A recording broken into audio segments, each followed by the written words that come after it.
అందరికీ నమస్కారం. Praise the lord. మరొక అబద్ధపు బోధన, దయ్యపు బోధన చూద్దాం. అదేమిటంటే యేసుక్రీస్తు ప్రభువు యొక్క ఛాయలు, యేసుక్రీస్తు ప్రభువు యొక్క శక్తి, ఆయన యొక్క దైవత్వము, సృష్టింపబడినటువంటి వస్తువులన్నిటినీ ఆలోచించినప్పుడు అది తేటపడుతుంది అని బైబిల్ చెప్తుంటే, యేసుక్రీస్తు ప్రభుల వారు ఆయన యొక్క ఛాయలు కావచ్చు, లేదా ఆయన యొక్క నిత్యశక్తి అయిన దేవత్వము బైబిల్లో తప్ప ఇంకెక్కడా కనబడదు అని చెప్పేటువంటి ఒక భయంకరమైనటువంటి అబద్ధం. రోమీలకు రాసినటువంటి పత్రిక మొదటి అధ్యాయంలో మనం చూసినట్లయితే 18 నుంచి 21 వరకు మనం చదువుకుందాము. దుర్నీతి చేత సత్యమును అడ్డగించు మనుషుల యొక్క సమస్త భక్తిహీనత మీదను దుర్నీతి మీదను దేవుని కోపం పరలోకం నుండి బయలుపరచబడుచున్నది. ఎందుకనగా దేవుని గూర్చి తెలియ శక్యమైనదేదో అది వారి మధ్య విషదమైనది. దేవుడు అది వారికి విషదపరచెను. ఆయన అదృశ్య లక్షణములు అనగా ఆయన నిత్యశక్తియు దేవత్వమును జగదుత్పత్తి మొదలుకొని సృష్టింపబడిన వస్తువులను ఆలోచించడం వలన తేటపడుచున్నవి గనుక వారు నిరుత్తరులై ఉన్నారు అని ఇక్కడ లేఖనం చెబుతుంది. మరియు వారు దేవుని నెరిగి ఆయనను దేవునిగా మహిమపరచలేదు, కృతజ్ఞతాస్తుతులు చెల్లింపను లేదు, గాని తమ వాదములు యందు వ్యర్థులైరి అని ఇక్కడ చెప్తున్నాం. 22 కూడా చదువుతాను. వారి అవివేక హృదయము అంధకారమయమాయను, తాము జ్ఞానులమని చెప్పుకొనుచు బుద్ధిహీనులైరి అని ఇక్కడ మనం చూస్తున్నాం. అయితే దేవుని యొక్క అదృశ్య లక్షణములు, దేవుని యొక్క నిత్యశక్తియు దేవత్వము, ఇది జగదుత్పత్తి మొదలుకొని సృష్టింపబడిన వస్తువులను ఆలోచిస్తే వాటన్నిటిలో కనబడుతుంది అని చెబుతున్నాడు. అంటే ఆయన యొక్క అదృశ్య లక్షణాలు, ఆయన నిత్యశక్తి, దేవత్వం, ఈ 3 విషయాలు ఈ లోకములో సృష్టింపబడినటువంటి ప్రతి వస్తువును గురించి ఆలోచిస్తే అర్థమవుతుంది. ఆ వస్తువులు తయారైనప్పుడు, ఆ వస్తువులు తయారు చేయబడినప్పుడు దేవుడు ఈ 3 అంశాలలోని విషయాలను అందులో సమకూర్చి పెట్టాడన్నమాట. ఇంకా దేవుని యొక్క ఛాయలు గడిచిన కాలంలో మనకు కనబడతాయి. ఆయన నిజస్వరూపము యేసులో ఉంది. దేవుని యొక్క నిజస్వరూపం యేసులో కనబడుతుంది, యేసుక్రీస్తులో. ఆ మిగతా దినాలలో గడిచిపోయినటువంటి సంభవాలలోనేమో ఆయన ఛాయలు కనబడతాయి అని చెబుతాడు. కొలస్సీలకు రాసిన పత్రిక 2వ అధ్యాయము 16వ వచనాన్ని కనుక మనం ఒకసారి చూసినట్లయితే ఇక్కడ ఆయన చెబుతాడు చూడండి. కాబట్టి అన్నపానముల విషయంలోనైనను, పండుగ, అమావాస్య, విశ్రాంతి దినము అను వాటి విషయంలోనైనను మీకు తీర్పు తీర్చ నెవనికిని అవకాశం ఇయ్యకుడి. ఇవి రాబో వాటి ఛాయే గాని నిజ స్వరూపము క్రీస్తులో ఉన్నది అని చెప్పాడు. ఇక్కడ స్వరూపం అన్న దగ్గర పుట్నోట్లో 3వ నంబర్ ఉంది. మూల భాషలో శరీరము అంటే ఇక్కడ నిజ శరీరము క్రీస్తులో ఉన్నది అని చదువుకోవాలి. నిజ స్వరూపము, ఆ స్వరూపం దగ్గర 3వ నంబర్ ఉంది, అది కింద పుట్నోట్లో శరీరం అనేది. అంటే నిజ శరీరము క్రీస్తులో ఉన్నది. మరి ఛాయ ఎక్కడున్నది? ఛాయ ఎక్కడున్నది అని అంటే ఇవి రాబో వాటి ఛాయ అంటున్నాడు. రాబో వాటి అంటే యేసుక్రీస్తు రాబోతున్నాడు, దాని యొక్క ఛాయలు ఉన్నాయన్నమాట గడిచినటువంటి కాలంలో. అవి ఎందులో చెబుతున్నాడు ఆయన అంటే అమావాస్య, పండుగ, అమావాస్య, విశ్రాంతి దినం అంటే వాటి విషయంలో, అన్నపానముల విషయంలో ఇది ఛాయగా ఉన్నది అని చెబుతున్నాడు.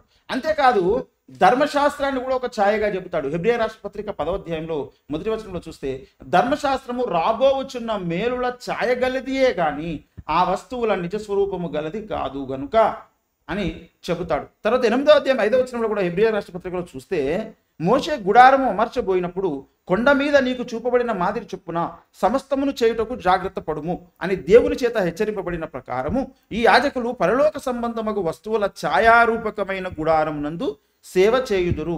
ఛాయారూపకమైన గుడారమునందు యాజకులు సేవ చేశారు. ధర్మశాస్త్రము రాబోవుచున్న మేలుల ఛాయ కలిగినది అని చెబుతున్నాడు. తర్వాత అన్నపానముల విషయంలోను, పండుగ, అమావాస్య, విశ్రాంతి దినం అనే విషయంలో కూడా ఇవన్నీ కూడా ఛాయ నిజస్వరూపం యేసులో ఉన్నది అని చెబుతున్నాడు. సృష్టించబడిన వస్తువులన్నిటిని మనం ఆలోచిస్తే అందులో దేవుని యొక్క గుణగణాలు కనబడతాయి, దేవుని అదృశ్య లక్షణాలు కనబడతాయి, దేవుని తత్వము కనబడుతుంది, దేవుని నిత్యశక్తి కనబడుతుంది. మరి ఇది కేవలము జరిగిపోయిన సంఘటనలు, సంభవాలు మాత్రమేనా? బైబిల్లో మాత్రమే కనబడుతుందా? మరి బైబిల్ యువతల ఉన్నటువంటి కొన్ని వస్తువులు ఏవైతే ఉన్నాయో అందులో కనబడదా? ఈ ప్రకృతిలో దేవుని యొక్క సృష్టింపబడిన వస్తువులు అన్నాడు కదా, ఆ సృష్టింపబడినటువంటి వస్తువులు ఏదైనా సరే అందులో దేవుని యొక్క నిత్యశక్తి, దేవత్వము, అదృశ్య లక్షణాలు కనబడతాయా? లేదా కొన్నిటిలో కనబడి కొన్నిటిలో కనబడకుండా పోతాయా? ఇది మీరే ఒకసారి ఆలోచించుకోండి కామన్ సెన్స్తో. అంటే సృష్టింపబడిన ప్రతి వస్తువు, జగదుత్పత్తి మొదలుకున్న ప్రతి వస్తువు లోపల ఆయన యొక్క ఈ లక్షణాలు కనబడతాయి. మరి ఇప్పుడు కొన్నిటిలో కనబడవు అని చెప్పుకోవడం ఎట్లా కరెక్ట్ అవుతుంది? అందుకే ఈనాడు ఇతర గ్రంథాలలో కూడా దేవుని యొక్క ఛాయలు ఉన్నాయి. దేవుని యొక్క ఛాయలు గడిచిపోయిన కాలంలో ఉన్నాయి. ధర్మశాస్త్రము ఛాయగా ఉన్నది, దేవుని యొక్క గుడారం ఛాయగా ఉన్నది. జరిగిపోయిన సంభవాలలో దేవుడు ఛాయగా కనబడతాడు, నిజస్వరూపం క్రీస్తులో కనబడుతుంది. అదేవిధంగా మిగతా గ్రంథాలు ఏవైతే ఉన్నాయో, సృష్టించబడినవి, రాయబడినవి ఏవైతే ఉన్నాయో, అందులో దేవునిని గూర్చినటువంటి ఛాయలను దేవుడు అందులో కాయించుకున్నాడు, రిఫ్లెక్ట్ అయ్యేటట్టుగా దేవుడు చేసుకున్నాడు, అందరికీ తెలియజేయబడడం కొరకు. దాన్ని మనము ఎలా కాదనగలము? ఈనాడు కొన్ని గ్రంథాలలో యేసు క్రీస్తును గూర్చినటువంటి కొన్ని ఛాయలు రిఫ్లెక్ట్ అవుతా ఉన్నాయి. అది వేదాలు, ఉపనిషత్తులు, లేకపోతే రామాయణ, మహాభారతాలు, భగవద్గీత ఇవన్నీ కావచ్చు.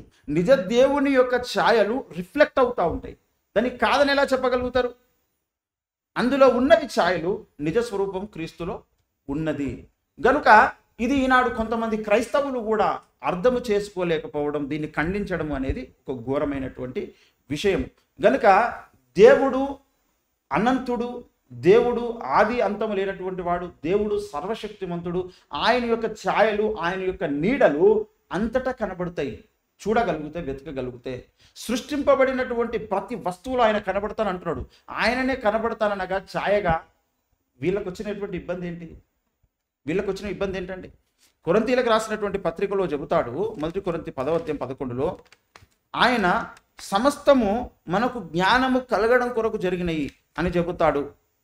ఎవరికి? ఇశ్రాయేలుకు జరిగినటువంటి సంభవాలన్నీ కూడా, దృష్టాంతాలన్నీ కూడా.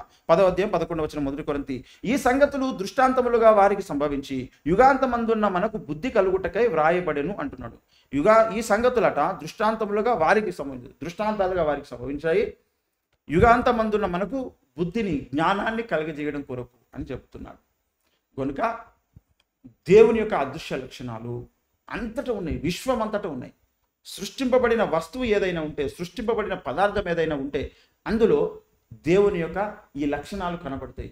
అవి ఇతర గ్రంథాలు కూడా రాయబడ్డాయి, సృష్టింపబడ్డాయి కనుక అవి కూడా ఒక పదార్థాలు అనుకుంటే, గ్రంథాలను కూడా అందులో కూడా దేవుని యొక్క ఛాయలు కనబడతాయి. లేవు అందులో ఉండడానికి వీలు లేదని మాట్లాడడానికి ఎవరు దాన్ని అలా చెప్పగలరు? దేవుడు తన ఛాయలను అంతటా రిఫ్లెక్ట్ చేస్తూ ఉంటే కాదనడానికి మనమెవరిమి? ఈనాడు లేవు అలా ఉండవు అని అంటే వాళ్ళెవరు? అలా అనండి, వాళ్ళెవరు? గనుక ఈ విషయం దేవుడు చెప్తున్నాడు, మీకు అన్ని నేను విశదపరిచాను అంటున్నాడు. కాబట్టి కవీశ్వరులు కూడా ఈ ఛాయలను రాసుకున్నారు అంటాడు అపోస్తలుడైనటువంటి పౌలు భక్తుడు చెప్పే మాట అదే. దాన్ని అలాగే అర్థం చేసుకోవాలి. అపోస్తలుల కార్యము మనము చూసినట్లయితే ఇక్కడ 17వ అధ్యాయము 26 నుంచి మనము చదువుకుందాం. 24 నుంచి చదువుతాను. జగత్తును అందరి సమస్తమును నిర్మించిన దేవుడు తానే ఆకాశమునకును భూమికిని ప్రభువై ఉన్నందున హస్తకృతములైన ఆలయంలో నివసింపడు. ఆయన అందరికీ జీవమును, ఊపిరిని, సమస్తమును దయచేయవాడు గనుక తనకు ఏదైనా కొదవై ఉన్నట్టు మనుషుల చేతులతో సేవింపబడవాడు కాడు. మరియు యావత్ భూమి మీద కాపురం ఉండటకు ఆయన ఒకరి నుండి ప్రతి జాతి మనుషులను సృష్టించి వారు ఒకవేళ దేవుని తడువులాడి కనుగొందురేమో అని తన్ను వెతుకు నిమిత్తం నిర్ణయకాలమును వారి నివాస స్థలం యొక్క పొలిమేరలను ఏర్పరచను. ఆయన మనలో ఎవరికి దూరముగా ఉండువాడు కాడు. మనం ఆయన యందు బ్రతుకుచున్నాము, చలించుచున్నాము, ఉనికి కలిగి ఉన్నాము. అటువలే మనం ఆయన సంతానమని మీ కవీశ్వరులలో కూడా కొందరు చెప్పుచున్నారు. కాబట్టి మనము దేవుని సంతానమై ఉండి మనుషుల చమత్కార కల్పన వలన మలచబడిన బంగారనైనను, వెండినైనను, రాత్రినైనను దేవత్వం పోలి ఉన్నదని తలంపకూడదు.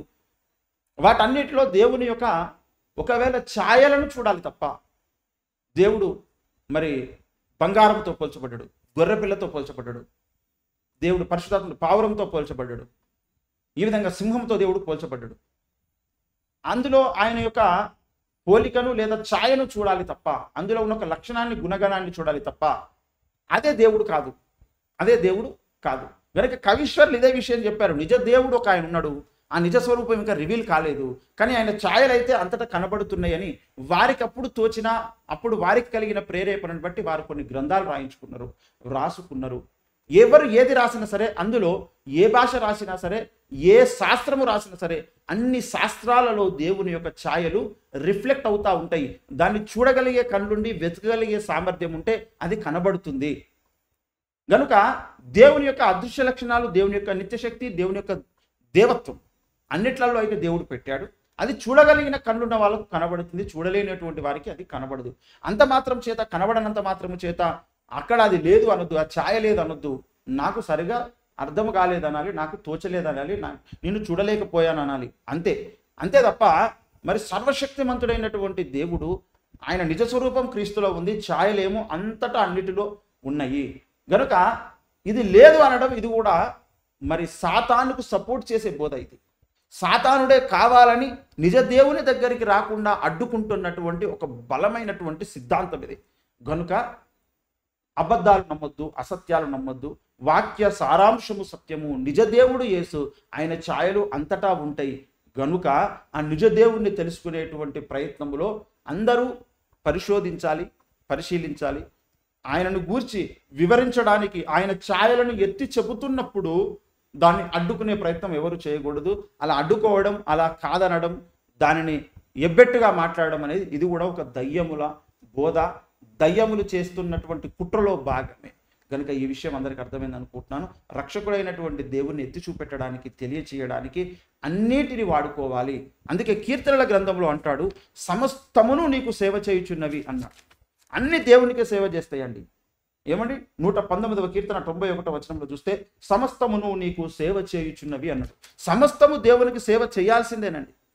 కావున నీ నిర్ణయం చొప్పున అవి నేటికి స్థిరపడి ఉన్నవి. సమస్తము అంటే అందులో గ్రంథాలు ఉంటాయి, పదార్థాలు ఉంటాయి, సృష్టింపబడిన వస్తువులన్నీ ఉంటాయి. గ్రంథాలు కూడా సృష్టింపబడినాయే కదా, అయితే అందులో దేవుని ఛాయలు ఉంటాయి. అది ఏ గ్రంథమైనా కానివ్వండి, దేవుని ఛాయలు అందులో రిఫ్లెక్ట్ అవుతాయి దేవుడు అనే అంశాన్ని తీసుకొని రాసినప్పుడు. గనుక ఆ ఛాయ ఎంత మట్టుకు ఉందో అంత మట్టుకు మనము దాన్ని అర్థం చేసుకునే ప్రయత్నం చేయాలి దేవుని సహాయము చేత. గనుక ఈనాడు యేసుక్రీస్తు ప్రభుల వారు మరి బైబిల్లో మాత్రమే కనబడతాడు. ఆయన ఛాయలు అంటే పాత నిబంధనలో యేసయ్య ఛాయలు ఉన్నాయి, నిజ స్వరూపం నూతన నిబంధనలో ఉంది. శిలువ మీద ఆయన వ్రేలాడి చనిపోయి తిరిగి లేచిన యేసు, కన్యమరియ గర్భం ద్వారా జన్మించినటువంటి యేసు, ఆయనది నిజ స్వరూపం. మిగతా కాలంలో, మిగతా సమయంలో ఉన్నాయన్నీ కూడా ఛాయలు అనేక పదార్థాలలో కనబడ్డాయి. అదేవిధంగా అనేక గ్రంథాలలో కూడా కవీశ్వరుడు చెప్పినటువంటి మాటలలో కూడా యేసుక్రీస్తు ప్రభు యొక్క ఛాయలు కనబడతాయి. కనుక దీన్ని కాదని చెప్పడం వల్ల సువార్తను అడ్డుకొని అన్య జనాంగాన్ని రక్షణలోనికి రాకుండా చూడడానికి సాతాను కుట్రగా ఉపయోగపడుతుంది తప్ప అది దైవ కార్యానికి ఏమాత్రము ఉపయోగకరంగా ఉండదు. కనుక సత్యాన్ని నమ్మాలి, సత్యమందు ప్రతిష్ఠింపబడాలి. సత్యం స్వతంత్రులను చేస్తుంది, సత్యమే అనేకులను రక్షిస్తుంది. గనుక మనము విశాల హృదయంతో ఆలోచించినప్పుడు ఈ విషయాలు బోధపడతాయి. విశాల హృదయం లేకుండా ఆలోచిస్తే ఇవి బోధపడవు. కనులు తెరిపిస్తే దేవుడు కనులు తెరిపిస్తే అర్థమవుతాయి. కనుక ఈ విషయం మీకు అర్థమైందని నేను ఆశిస్తూ ఉన్నాను. అందరికీ నమస్కారం. Praise the lord.